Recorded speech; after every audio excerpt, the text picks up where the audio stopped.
संकेत अमेरिकी बाजारों से मिल रहे हैं, आपसे समझना चाहेंगे। टेक शेयरों में तो जबरदस्त हाहाकार मचा, उसका एक बड़ा इंपैक्ट देखने को मिला। Swati, good morning. देखिए, मिले जुले से ही संकेत दिखाई दे रहे हैं। एकमात्र आप डाउ को छोड़ दें तो S&P और नैस्डैक में हमने देखा कि लाल निशान के साथ ही सेटलमेंट होता हुआ नजर आया है। S&P की बात करें, 35 अंकों की कमजोरी दिखी है, लेकिन काफी उठापटक के बाद हमने देखा कि 35 अंकों की गिरावट लेकर 6,900 के नीचे बंद हुआ है। डाउ की बात करें, दिन के निचले स्तरों से तकरीबन हमने देखा 400 पॉइंट का सुधार देखने को मिला। क्लोजिंग 260 पॉइंट ऊपर हुई है। 600 पॉइंट की एक बड़ी रेंज में उतार चढ़ाव दिखाने के बाद नैस्डैक आखिरकार 350 अंक गिरकर बंद हुआ है और क्लोजिंग हुई है 23,000 के नीचे, 22,900 के आसपास to be very precise. Software शेयरों में गिरावट जारी है। ये जो नए AI टूल की बात हो रही है, एंथ्रोपिक, जिसका हम बहुत विस्तार से कल चर्चा भी कर चुके हैं, इसी का ही आप कह सकते हैं कि एक नेगेटिव सेंटिमेंट है जो पूरी IT कंपनियों पर देखने को मिला। प्लस हमने देखा अल्फाबेट के भी नंबर्स आए।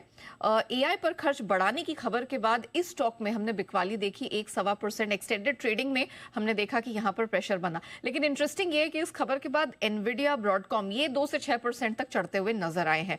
तो आप कह सकते हैं कि कुछ स्टॉक्स में गिरावट जरूर दिखी, सेंटिमेंट थोड़ा नेगेटिव था, लेकिन ये जो मेगा कैप्स में स्ट्रेंथ रही उसने थोड़ा सा कुशन का काम किया है। गुरुवार को अमेज़न के नतीजे आने वाले हैं, इस पर अब बाजार की नजर रहेगी।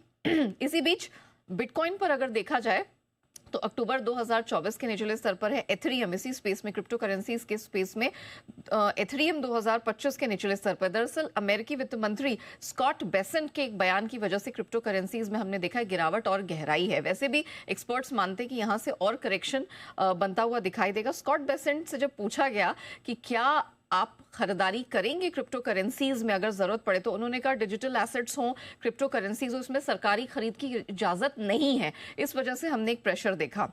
डॉलर इंडेक्स हरे निशान में है, 97.5 के इर्द गिर्द बंद हुआ है। 10 साल की अमेरिकी बॉन्ड यील्ड भी बिल्कुल फ्लैट टू पॉजिटिव रही है। सोना, यहां पर हमने देखा कि लगातार दूसरे दिन स्ट्रेंथ दिखी है। $100 की स्ट्रेंथ लेकर $5,000 के ऊपर सोना बंद हुआ है। 2 दिनों में $400 की स्ट्रेंथ रही है। चांदी में दूसरे दिन चमक बढ़ती हुई दिखाई दी।